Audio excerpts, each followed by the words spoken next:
Teleamazonas presenta 24 horas con Astrid Singre.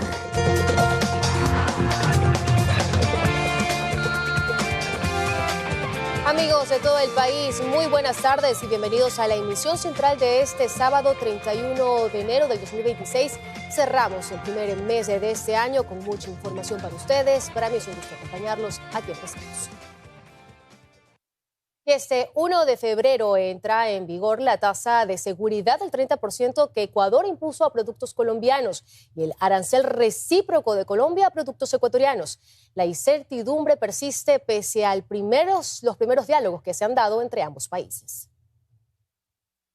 Hace 10 días, el 21 de enero, el presidente Daniel Noboa anunció que a partir del 1 de febrero, el gobierno impondrá un arancel del 30% a los productos provenientes de Colombia. Según explicó, la medida responde a la falta de cooperación en la frontera común para combatir el narcotráfico y la minería ilegal. El 22 de enero, el gobierno colombiano reaccionó de inmediato y anunció un gravamen recíproco del 30% a 20 productos ecuatorianos. Ese mismo día, Colombia también suspendió la venta de electricidad a Ecuador, alegando soberanía energética y riesgos asociados al fenómeno del Niño. Ante estas medidas, el Ministerio de Ambiente y Energía de Ecuador respondió elevando de $3 a $30 la tarifa de transporte de crudo para usuarios extranjeros a través del oleoducto transecuatoriano, por donde Ecopetrol movilizaba su petróleo. La tensión entre ambos países se intensificó, alcanzando uno de sus momentos más delicados en los últimos años. El 27 de enero, el gobierno colombiano anunció que prepara un nuevo decreto para ampliar el arancel a otros productos. Durante el Foro Económico Internacional de América Latina y el Caribe, celebrado en Panamá los días 28 y 29 de enero, las miradas estaban puestas en un posible acercamiento entre los mandatarios Daniel Noboa y Gustavo Petro. Sin embargo, el presidente de Ecuador, Noboa, abandonó el foro de manera inesperada por asuntos de Estado y no hubo encuentro entre los jefes de gobierno. Aún así, la canciller de Ecuador, Gabriela Sommerfeld, y su homóloga colombiana Rosa Villavicencio sostuvieron el primer diálogo oficial tras el inicio de la crisis arancelaria. Todavía no existe acuerdo y vamos a dejar el tema que decante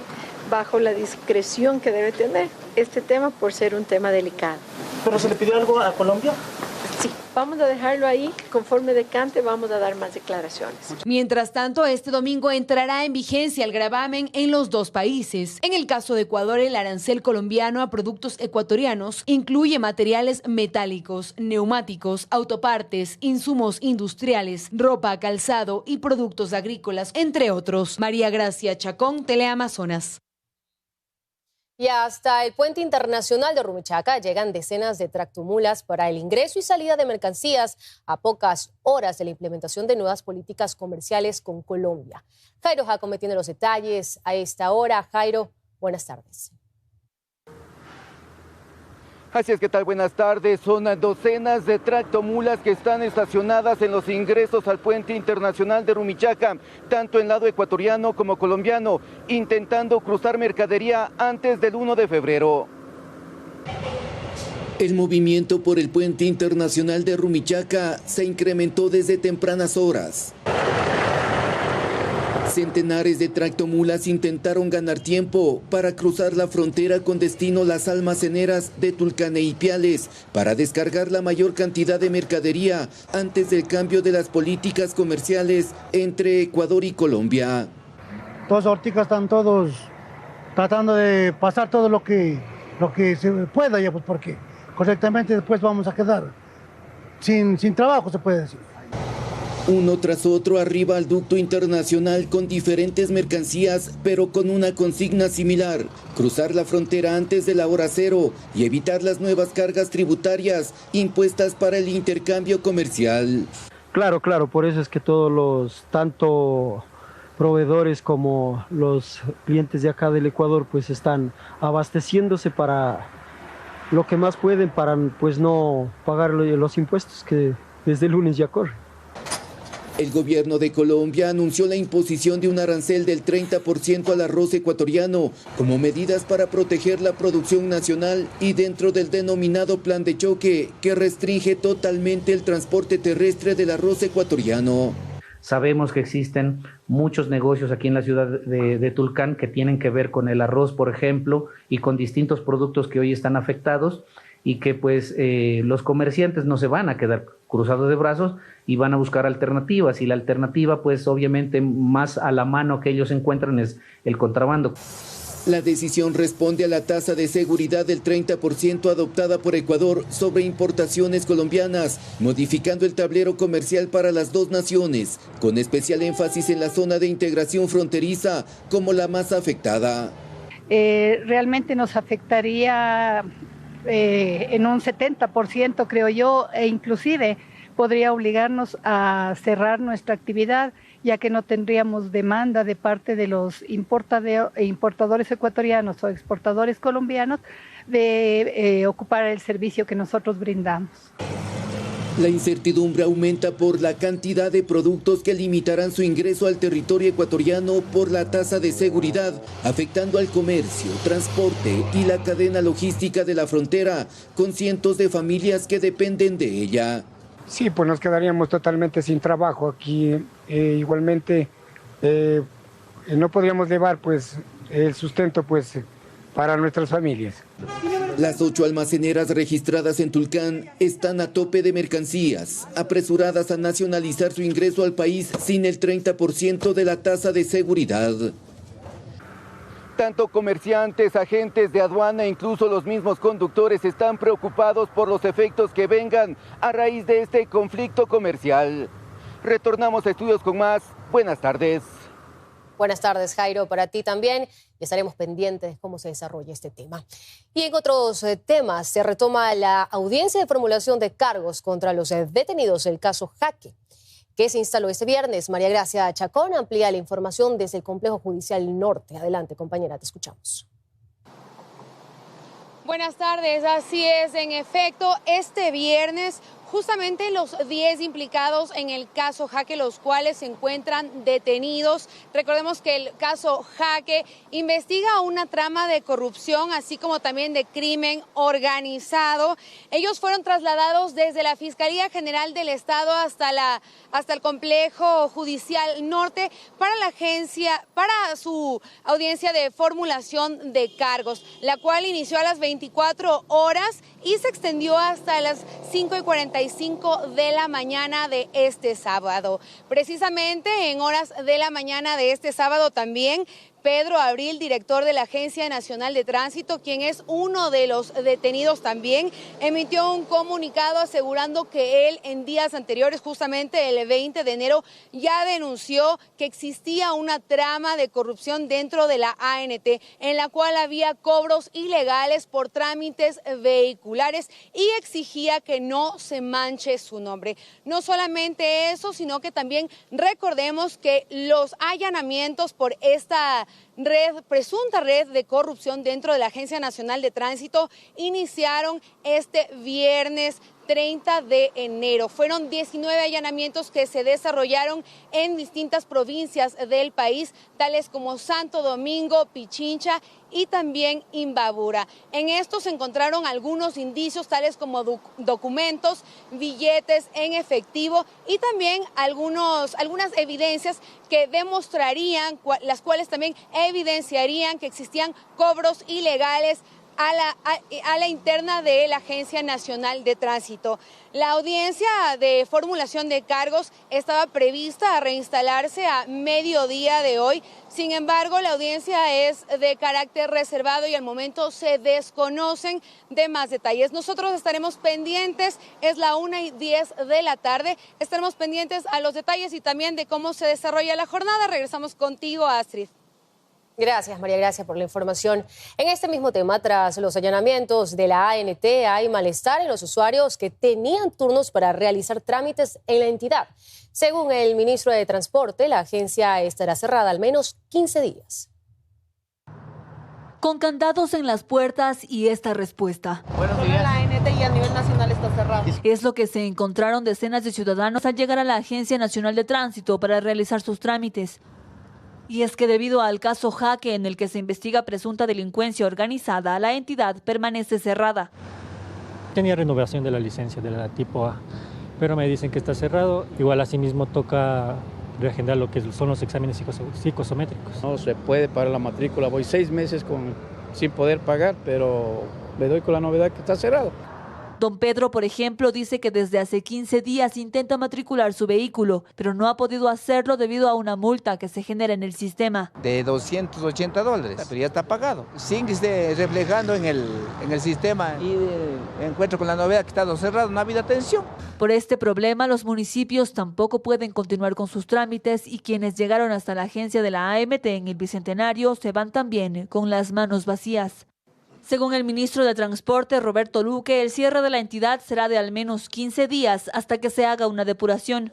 Con una posible postergación a 30 días, vamos muy pronto a emitir resoluciones para que el control de licencias sea paralizado de alguna manera. Con respecto a la matriculación vehicular que inicia este 1 de febrero, la Agencia Metropolitana de Tránsito de Quito informó en este comunicado que analiza postergarla y también eliminar la multa. Lucía Clavijo, Teleamazonas. El ex jefe de campaña del correísmo, Santiago Díaz, rindió versión en la Fiscalía de Quito por el caso Caja Chica. Allí confirmó que él trasladó dinero de Venezuela bajo pedido del expresidente Rafael Correa durante la campaña presidencial de 2023. Después de rendir su versión en la Fiscalía General del Estado en Quito, el asambleísta suspendido de la Revolución Ciudadana y procesado por violación a una menor de edad, Santiago Díaz Azque, mencionó que el país necesita un baño de verdad. Yo trasladé por disposición del presidente Correa dinero desde Venezuela a Ecuador. Esto refiriéndose al caso Caja Chica, por el cual también se investigan a varios líderes de la Revolución Ciudadana por presunta delincuencia organizada con fines de lavado de activos en la campaña presidencial de 2023 e incluso bajo esa misma línea de investigación. El pasado 28 de enero, la Fiscalía ejecutó allanamientos en 3 inmuebles de Guayaquil y Quito. Ante estas declaraciones, el abogado de Luisa González, Rafael Correa y Suat Mansur, Diego Guarderas, le recordó que él fue responsable económico y jefe de la campaña de González, expresando contradicciones en la versión emitida por Díaz. Y los recursos supuestamente han sido traídos en el año 2023, en el mes de abril del 2023. Yo les pregunto, ¿la señora Luisa González era candidata a algo en abril del 2023? No había ni muerte cruzada. Santiago Díaz, al ingresar al vehículo blindado en el cual fue trasladado a la cárcel 4 de Quito, donde guarda prisión, mencionó que es inocente, sin especificar a qué caso se refería, e incluso expresó que su vida y la de su familia estaban en peligro. Soy inocente, en el otro caso se demostrará, ya hay pruebas suficientes. Por el caso Caja Chica, al menos 8 personas han sido notificados para rendir sus versiones ante Fiscalía. Erika Vera, Teleamazonas. Y entra en vigencia el nuevo Reglamento General contra el Lavado de Activos y se crea el Consejo Nacional de Coordinación y comités especializados. Con esto se refuerzan las obligaciones de bancos y sectores económicos y se endurecen los controles a personas expuestas políticamente. Con la publicación del Decreto Ejecutivo 298, se activa la nueva política contra el lavado de activos y financiamiento de delitos, es decir, el nuevo reglamento autoriza a la Unidad de Análisis Financiero UAFE a congelar fondos hasta por 72 horas en casos urgentes. Con esto el gobierno pretende reforzar el control financiero y evitar el mal uso de fondos públicos o privados en delitos nacionales e internacionales. En el nuevo reglamento se mantiene la prohibición de transacciones en efectivo desde $10,000 con el propósito de frenar flujos ilícitos, recuperar activos y alinear al país con los estándares del Gafi. En el documento de 48 páginas también se detalla cómo estará conformado el Consejo de Coordinación contra el Lavado de Activos y sus delitos precedentes, la financiación del terrorismo y de proliferación de armas de destrucción masiva con CLAF, organismo que articulará a entidades claves del Estado con comités especializados permanentes y temporales. Con esto se endurecen las obligaciones de los bancos, cooperativas y sujetos obligados, pues en esta normativa se establecen umbrales de reportes diferenciados que evalúan los riesgos en operaciones inusuales o sospechosas. Erika Vera, Teleamazonas.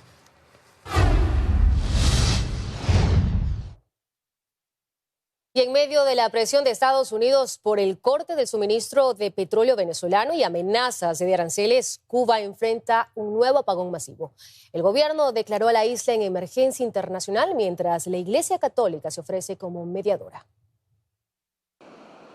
En medio de un clima de asfixia, como denominó el gobierno de Miguel Díaz-Canel a las medidas de Estados Unidos contra la isla, Cuba enfrentará este sábado apagones que dejarán hasta el 63% del país sin energía eléctrica, la mayor tasa registrada hasta el momento.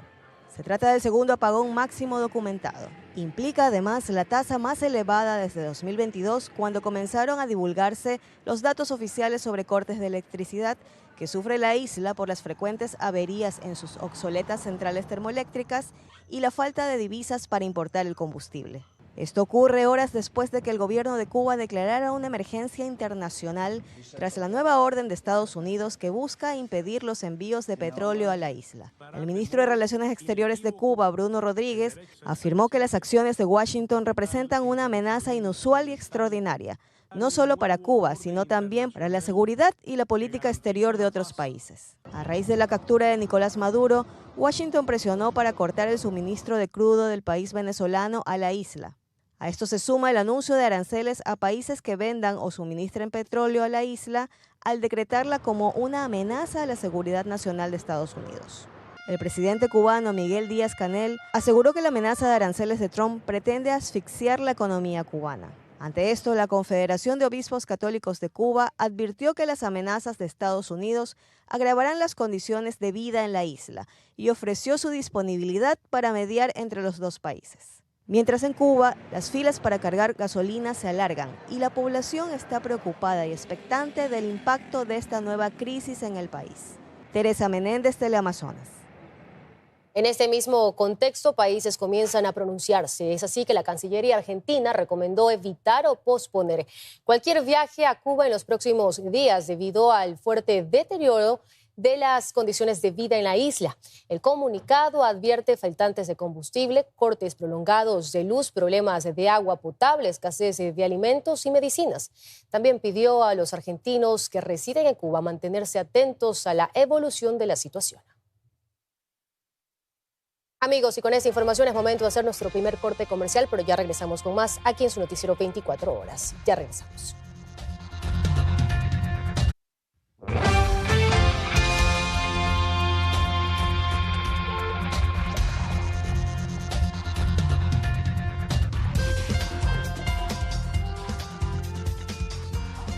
Estamos de regreso con más información. Gracias por seguir con nosotros. Un ataque armado dejó 5 personas asesinadas en un club nocturno de la vía Durán-Tambo en Guayas. Sujetos armados dispararon más de 20 veces contra los clientes y trabajadores del establecimiento.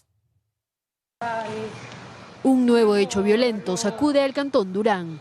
La noche de este viernes se registró un ataque armado en un nightclub ubicado en el kilómetro 7.5 de la vía Durán-Tambo en la provincia del Guayas. Según el reporte de la Policía Nacional, 4 sujetos armados que se movilizaban en 2 motocicletas llegaron al lugar y abrieron fuego contra los clientes y el personal del establecimiento. En la escena se levantaron más de 20 indicios balísticos. Es un ataque indiscriminado, es lo que se puede observar. Vamos a determinar cuál de las hipótesis corresponde, si es que tenían algún tipo de extorsión o amenaza en ese nightclub o existe algún otro tipo de condicionamiento para que se realice este tipo de ataque. El ataque dejó 5 personas asesinadas y varios heridos, quienes fueron trasladados a diferentes casas de salud. 5 personas, los mismos que unos no tienen relación entre los 5. Una de las personas inclusive era una de las personas que trabajaba en el nightclub, cantaba en el nightclub. Y habían otras personas que llegaron a hacer uso del nightclub. Ante esta masacre, la Policía Nacional ejecutó la mañana de este sábado allanamientos en diferentes sectores del cantón ferroviario. Las motocicletas salen de aquí de Finca Delia e ingresan acá a Finca Delia, por eso estamos haciendo puerta por puerta, levantando lugar por lugar para poder dar con los señores. Los resultados están asomando, ya tenemos una de las motocicletas presumiblemente participantes. Vamos a seguir realizando este trabajo, estamos encontrando otro tipo de novedades como bodegas de almacenamiento de producto aparentemente robado. Este nuevo hecho se suma a las casi 100 muertes violentas reportadas en 2026 en Durán, uno de los cantones más golpeados por la inseguridad en la provincia del Guayas y que permanece en estado de excepción. Macarena Larrea, Teleamazonas. Y mientras Galápagos es visto mundialmente como un destino natural, los choneros lo usan como ruta del narcotráfico. El mar abierto, lejos de lo turístico, la organización criminal aparece vinculada además a la pesca ilegal y al tráfico de combustible. Las autoridades confirman que los choneros están en Galápagos, no como residentes, sino como crimen organizado que opera en las rutas marítimas que rodean el archipiélago. Quien controla las rutas controla el poder. Galápagos no es solo un paraíso natural para el narcotráfico internacional, es un punto estratégico en el Pacífico. Las rutas que bordean las islas son usadas desde hace años para mover cocaína, desde Ecuador hacia Centroamérica, México y Estados Unidos. Lo que ellos se disputan son las terminales logísticas. El negocio está en la logística para llevar los precursores del sitio A al punto B. Galápagos es atractivo para esta organización criminal, primero por su ubicación geográfica.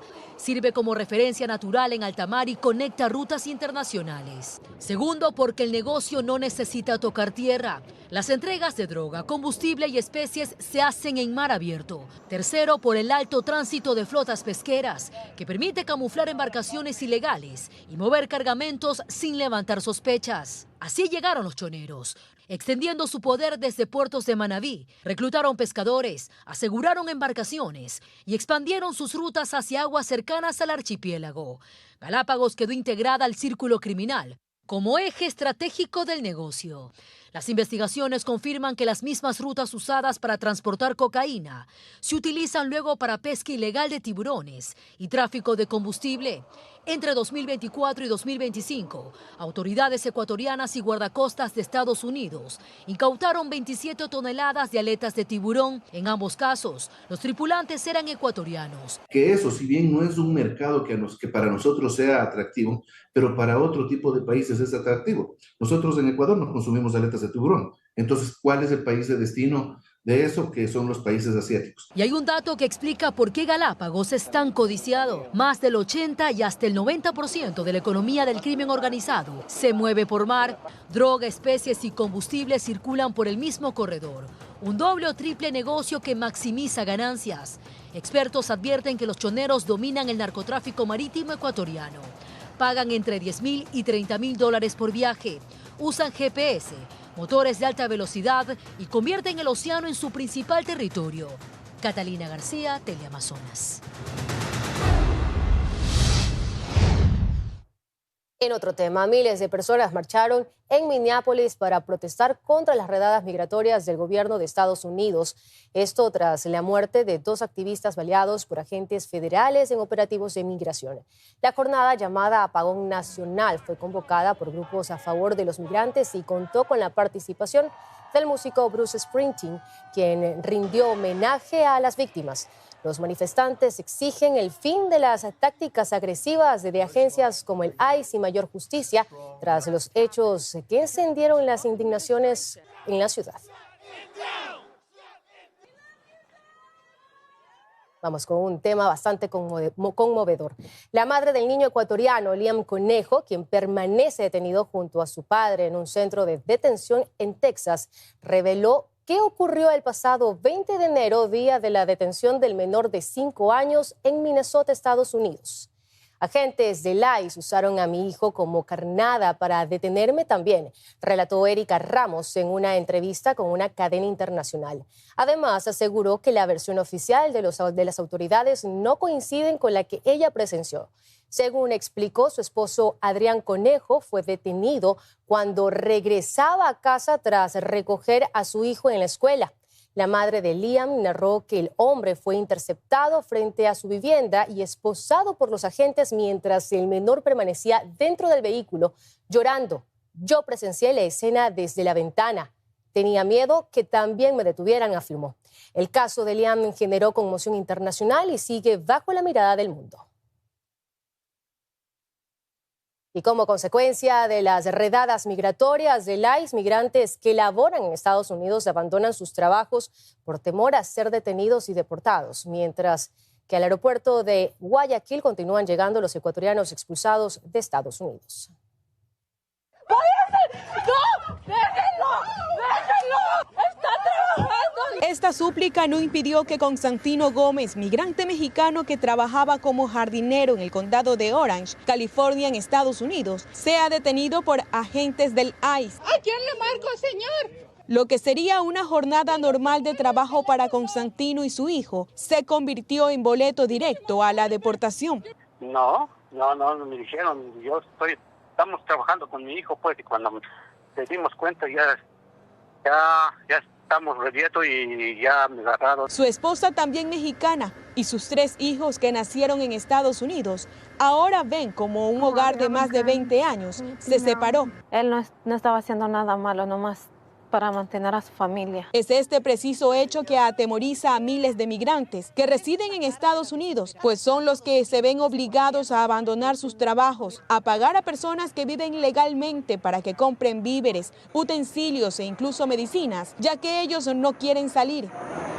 Esta situación también lo comentan los migrantes ecuatorianos deportados, aquellos que llegan al Aeropuerto Internacional José Joaquín de Olmedo, después de varios meses de ser detenidos.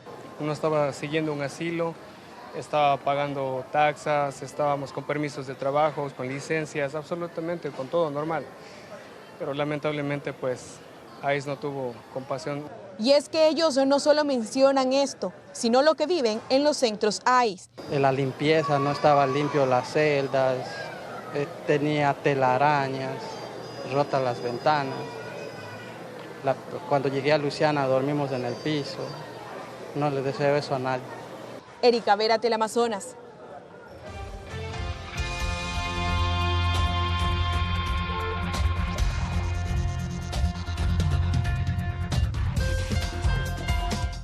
Hoy, la fascinante historia de Ripley, el genio que levantó un imperio a partir de lo increíble y lo inexplicable. Un delicioso recorrido por los sabores más icónicos de la tradicional comida en balde. Y el impactante adiós de Jason Jiménez, marcado por revelaciones y sueños que anunciaron su destino. No se lo pierda. América Vive.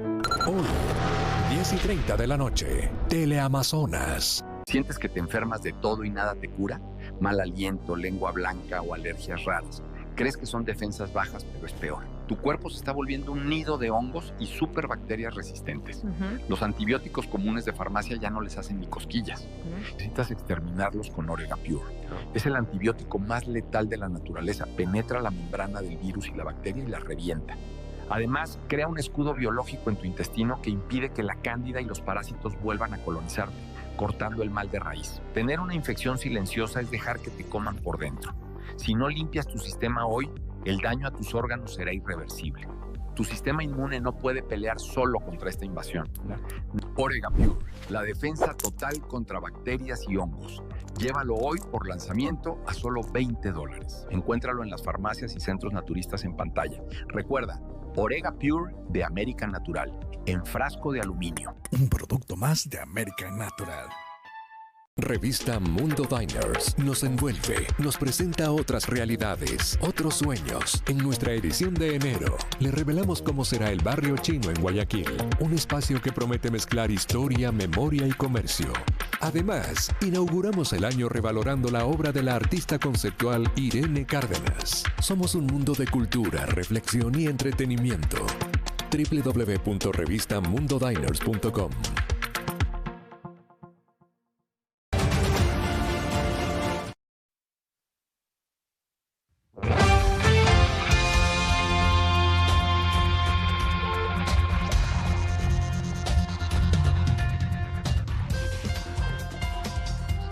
Estamos de regreso con más noticias, amigos. Les contamos, el presidente Daniel Noboa emprende un nuevo viaje, esta vez a Emiratos Árabes Unidos. El mandatario saldrá del país este domingo 1 de febrero con el propósito de fortalecer la cooperación bilateral, fomentar alianzas estratégicas y promover acuerdos comerciales que contribuyan al desarrollo económico de Ecuador.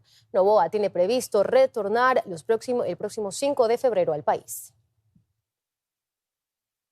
Y con un alza de más del 30% en su valor, la onza de oro ya se cotiza en más de $5.500. El incremento de valores mantiene expectantes a bancos de inversiones que proyectan que la onza pueda superar los $6.000 millones en los próximos trimestres de este año.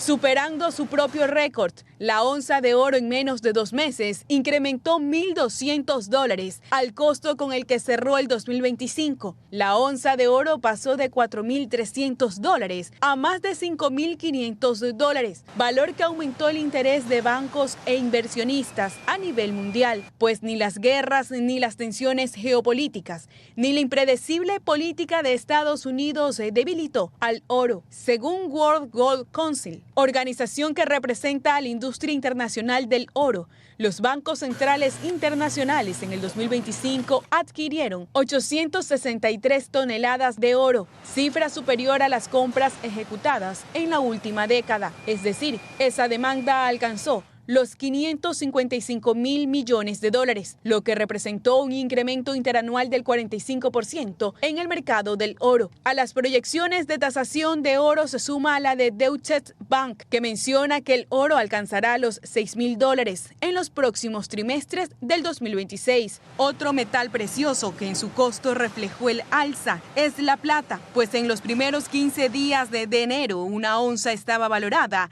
en $86. 10 días después incrementó un 35% más. Es decir, la plata superó los $120, aunque este monto no fue estable. Actualmente la onza de plata se encuentra en $87, según la organización que representa la industria internacional del oro. Erika Vera, del Amazonas.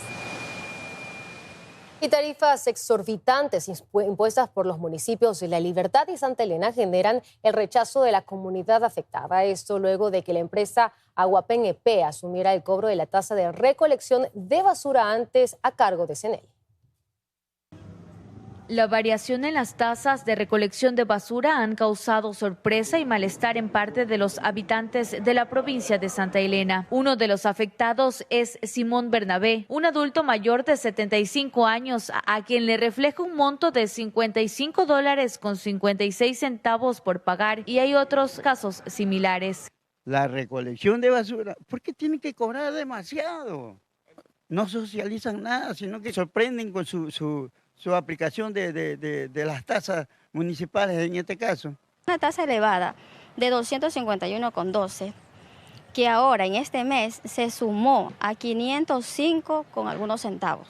O sea, es un valor sumamente elevado. Cuando el rubro del agua es lo básico, que es $5. El ente recaudador es la empresa mancomunada Aguapén EP. Su gerente, Javier Zúñiga, explica que las tasas no han sido impuestas por ellos y que varían entre las categorías que registra la institución. Los GAT municipales, mediante ordenanza, establecieron los valores que se va a cobrar dependiendo de la categoría que tenga Aguapén. Nosotros tenemos comercial, tenemos residencial permanente, residencial no permanente, tenemos clero, tenemos oficinas municipales, y creo que la mayor problemática se ha visto en el área comercial e industrial, ¿no?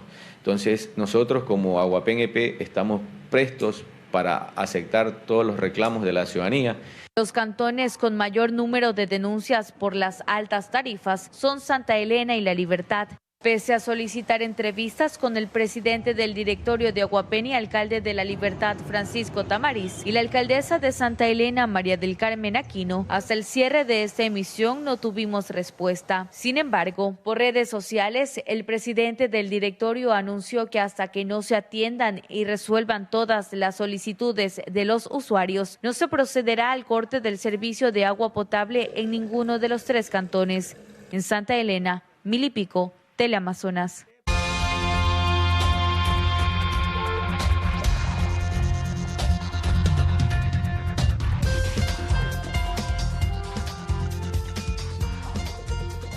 Estamos de regreso con más noticias, como ya lo adelantábamos. Hoy es el último día para que los amantes del cangrejo consuman el crustáceo, cuya veda iniciará este domingo. Desde el centro de Guayaquil, Macarena Larrea nos cuenta más sobre este tema. Adelante, Maca. ¿Qué tal, Astrid? Buenas tardes, y también amigos televidentes, así es, nos encontramos en el centro de Guayaquil, justamente viendo la comercialización del cangrejo, que hoy día se espera altas expectativas porque es el último día que se puede vender este crustáceo que sin duda alguna le encanta a los guayaquileños. Recordemos que a partir de este domingo queda prohibida la captura, el transporte, la comercialización y también el consumo del cangrejo rojo o azul una medida que sobre todo busca proteger el ciclo reproductivo de esta especie, especialmente en los manglares de la costa ecuatoriana. Y nos encontramos aquí con el dueño de este cangrejal, con Daniel. Queremos conocer un poquito más. Cuéntame, ¿cuál es la expectativa que tienen ustedes el día de hoy? La expectativa es muy buena. Tenemos la gracia de Dios que salga todo el producto, que antes venga más y que se acabe la veda para recibirlos a todos con buen gusto y con buena gracia, como siempre lo recibimos. Y cuénteme una cosita, ¿cuál va a ser el crustáceo o por cuál especie van a reemplazar el cangrejo durante este mes? Por la jaiba, todos los crustáceos siempre lo tenemos. Nosotros reemplazamos por los otros y siempre le damos los mejores platos a nuestros clientes. Muy amable, muchísimas gracias. Así es, será la jaiba, el camarón, sin duda alguna, mariscos que también le encantan a los guayaquileños y a todo el país, porque recordemos que esta veda va a ser a nivel nacional. Aquí en el centro de la ciudad, los comerciantes, los restaurantes también ya han sido advertidos sobre esta restricción y desde las autoridades también se anunció que habrá controles permanentes en mercados, locales de comida y vías, sobre todo con las sanciones que tienen a las personas que incumplan con esta norma. Así que ya lo saben, a esta hora de la tarde se ve bastantes personas que ya están aquí en los cangrejales del centro de la ciudad, justamente para degustar este crustáceo hoy en su último día que se va a poder comercializar. Así que esa sería la información, Astrid. Yo con esto regreso a estudio.